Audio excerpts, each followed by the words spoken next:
It was a Bristol 24.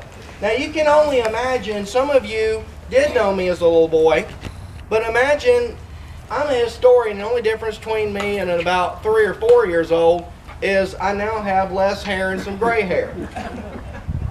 My earliest memories of the Deep Creek section of Old Warwick County go back to the early 1970s when I would go motoring with my father out on his sailboat, which he called the Quest, and I thought that was kind of cool because of Johnny Quest. And he had it at Kepper's Marina. Now, if you remember what Deep Creek looked like in the 1960s and the 1970s, go back in time with me. If you look at it today, it's all clean and crisp. But at that time period, what did Deep Creek look like? A working time. It was oyster boats all over the place, but what littered the shore of Deep Creek? Oyster shell. Old boats. Yeah, that's right. Derelict vessels, half sunk, some of them up on the edge. And of course, as I'm going with the boat, looking out, I think I'm going in at Normandy. So I got my little helmet on. Dad's probably going like, that child's never going to do anything like. But he even let me wear my helmet one time on the sailboat. And I'm like ready to go in. I didn't get to bring my plastic M1, but I was ready to roll. I was ready to go at a moment's notice off the side, go charge the Germans or whatever. But I knew something historical had to happen there. I knew that. There was no way somewhere that cool looking. I knew there had to be pirates. They had to be something. And there literally was a historical event. I have worked for the city of Newport News for 20 years.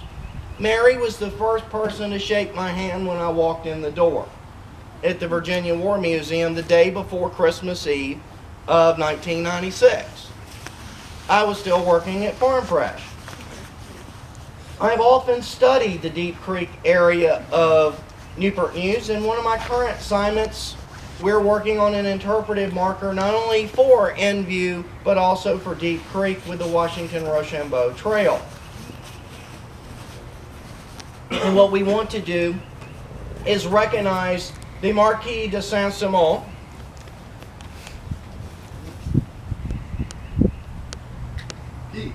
Yes, that is him. We'll talk more about him in a little bit. Jay, did you know that Virginia has 2,200 markers, and we have the most markers of any state in the Union? And more Civil War battles than anybody else. There you go. That's what makes my paycheck happy. Now, the Marquis de Saint-Simon, which we'll talk a little bit more about him, it is a great story with his landing at Deep Creek in 1781 in September. It is part of the Franco-American combined operation directed by General George Washington, Lieutenant General Lecomte de Rochambeau, and Admiral Lecomte de Grasse. Now, George Washington, born in 1732, died in 1799. Most of us have heard about him through history books, but a large part of that has never been true. A lot of Parson Weems' tales about throwing the silver dollar across the Potomac. He never did that, because if you've been to Mount Vernon, you'd had to have a cannon to fire it across there. What he did do is throw a Spanish silver dollar at Ferry Farm across the Rappahannock River, which is not that far. So they messed that up.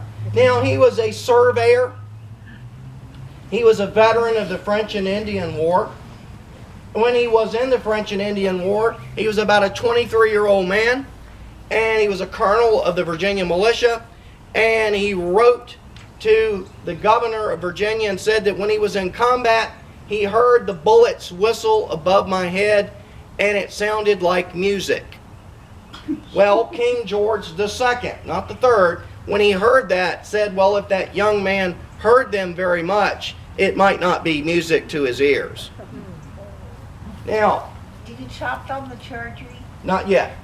He was a Burgess. He was a member of the House of Burgesses, which is 1619. So what is that important? That's when, 400 years ago, what is now the House of Delegates started in Jamestown. So he was a member of the House of Burgesses. He was a plantation owner. We know him as a Continental Congress delegate Commander-in-Chief of the Continental Army, first President of the United States, and a senior officer of the United States Army when he died. But what was the title he liked best of everything?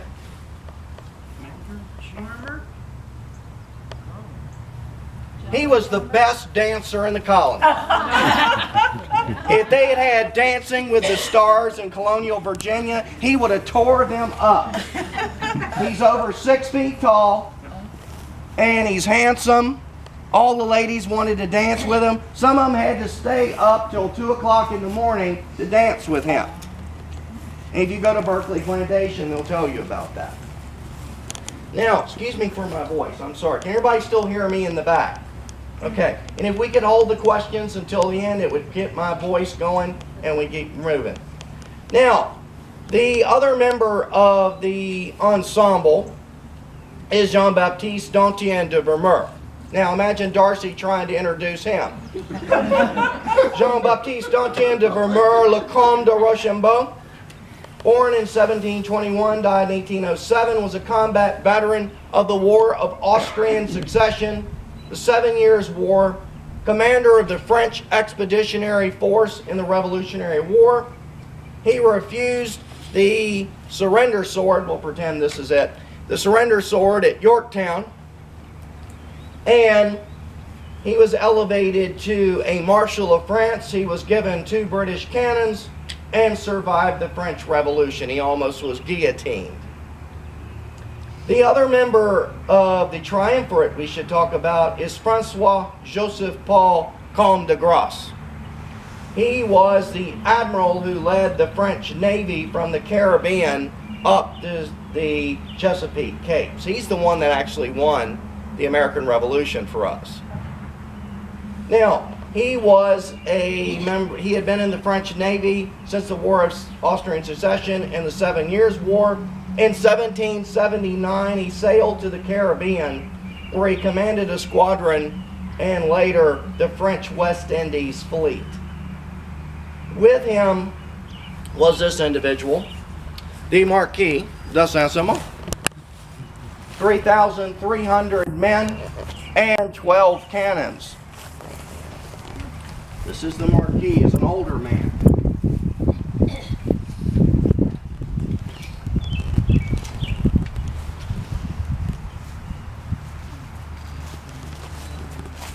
Now,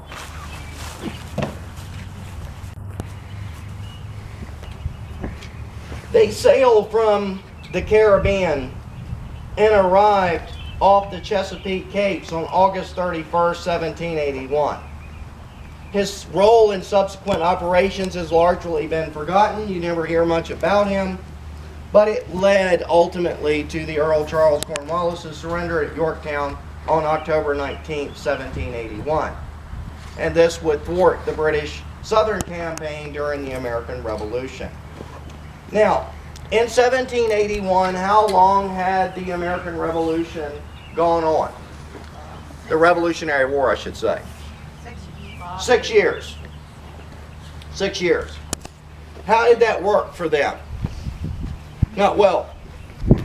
Despite numerous victories, they were winning right and left. They were unable to decisively defeat the Continental Army because George Washington realized that he may not go down in military history as the greatest general, but he wasn't going to lose his army. And as long as the Continental Army survived, guess what? The revolution would continue.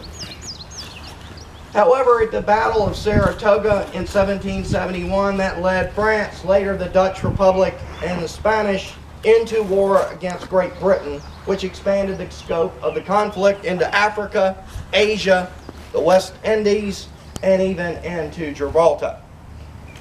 British High Command came up with the Southern Campaign in 1778 because they wanted to bring the war into the South, where they figured there were more people that liked Downton Abbey than up north. Because there were supposedly more British loyalists up there. At first, their strategy seemed sound. They won at Savannah in December of 1778, Charleston 1780, and Camden in August of 1780. However, the British leaders miscalculated the level of Tory support in the southern colonies and the logistics it would take to hold captured territory. It's one thing to capture something, it's another thing to pacify it and to continue to hold it. How many of you have ever seen that awful movie, The Patriot? We had someone that even starred in The Patriot over here. Jeff's like, don't tell him that. But,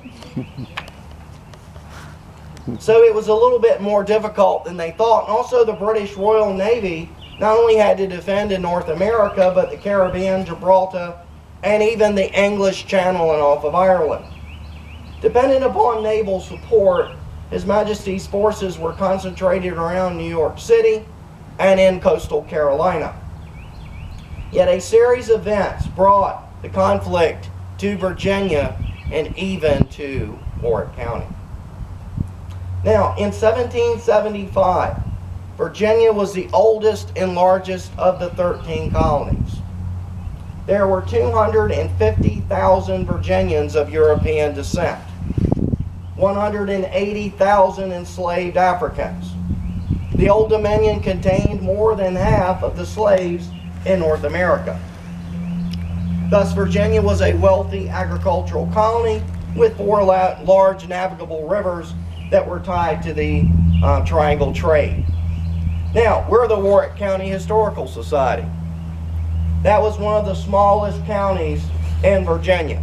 It was one of the first of 7 of the original shires. It was formed in 1643, Warwick County, and the county seat was established at Warwick Town in 1680. Situated on a bluff overlooking the James River and Deep Creek, Warwick Town, just like Yorktown, was a collections port as well as a county seat consisting of a brick courthouse, tavern, jail, tobacco warehouse, wharf, and ferry. Now, how many of you watch court TV? You don't have to admit it too many. I do. It's okay. They did that back then. But they had to go to courthouse. They went to court to get all their neighbors' gossip. Because there isn't television. Darcy and I have not seen each other since November. I heard a lot about you. Oh, thanks. I did too. Most of it was good. But in a farming community, sometimes you didn't see people for months. And you got back together for some kind of meeting, so that in an agrarian area, a courthouse is great for everyone to meet. And of course, after the judicial stuff is over with, where did everybody go? To the tavern. So that was a smart move. Now,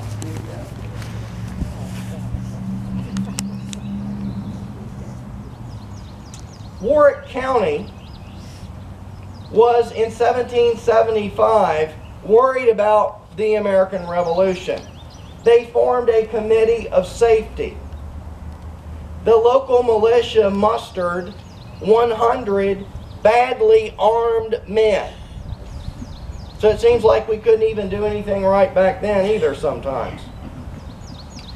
John Murray, the 4th Earl of Dunmore, was the last royal governor of Virginia. He did not know that at the time.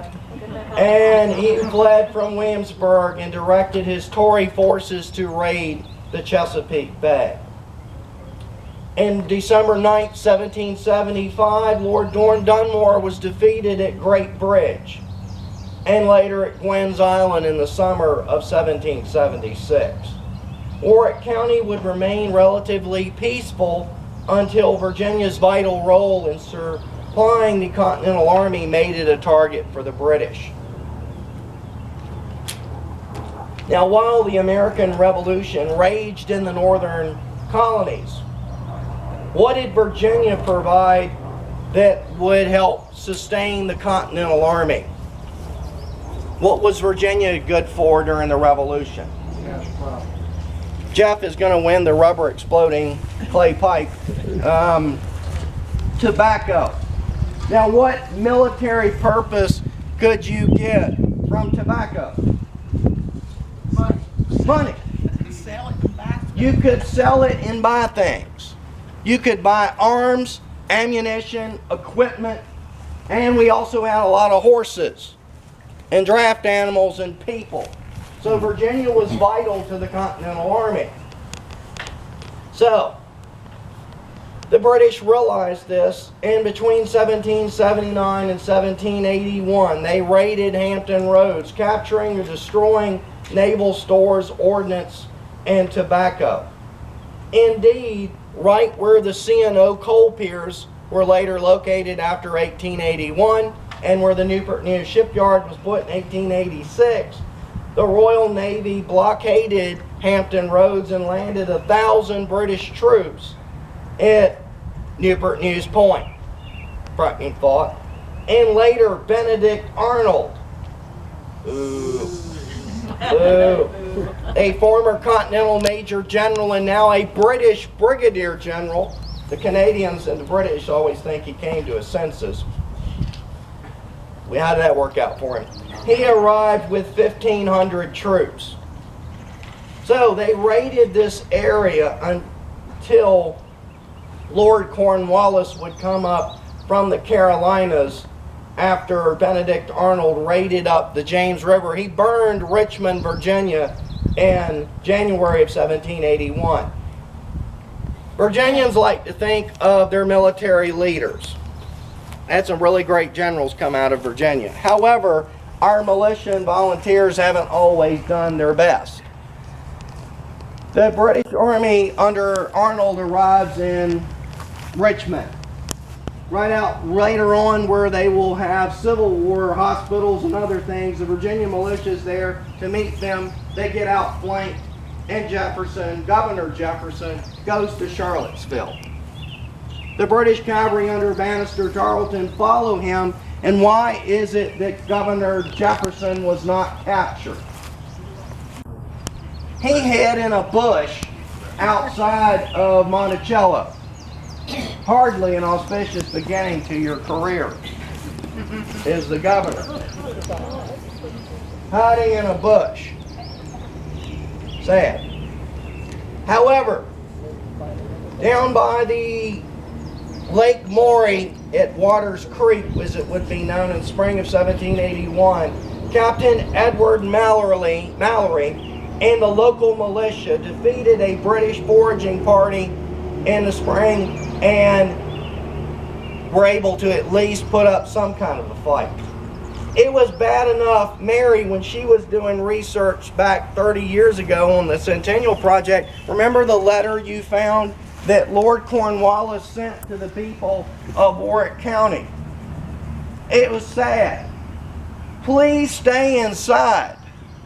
Do not muster your pathetic militia. He didn't say that, but that was basically what he said. If you let us go through your county, you will not be bothered. That meant our ancestors didn't really put up much of a fight, or there weren't enough of them. So he just said stay inside and we'll not hurt anybody. Now, what did change things is that he decided that because his commander, Sir Henry Clinton, told him to get a Chesapeake base. He arrived in Williamsburg on June 25th, 1781. He went on a reconnaissance toward Yorktown and even toward Old Point Comfort, which we would know today with having Fort Monroe there. Later on August 2nd, 1781, 7,700 British and Hessian troops landed at Gloucester Point and Yorktown. Escaped slaves from neighboring plantations dug the fortifications around Yorktown, and he prepared for the arrival of the Royal Navy.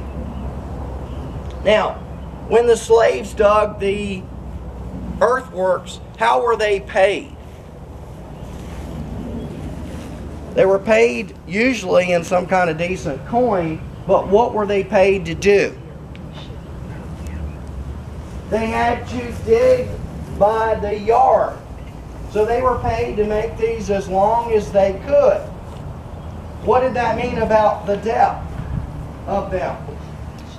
They're shallow. They weren't as deep as they should have been, and he wasn't expecting what? Any kind of military resistance. He just thought he would show up, dig in, the Navy would show up, and there would be no problem. Wrong. Because on August 30th, 1781, a French fleet commanded by Admiral the Comte de Grasse arrived from the Caribbean off the French Capes, Virginia Capes, to blockade the Chesapeake Bay. Washington and Rochambeau had received word on August 14th, 1781, that de Grasse was leaving the Caribbean with 24 warships, 3,300 soldiers for a rendezvous off the Virginia Capes. Where did Washington want to attack that year? Wasn't down here. New York. New York. So he abandoned his plans, and the Franco-American Army moved south from New England and New York on August 19, 1781, to encircle the British Army in Virginia. Now, how many of you have ever taken a road trip in August?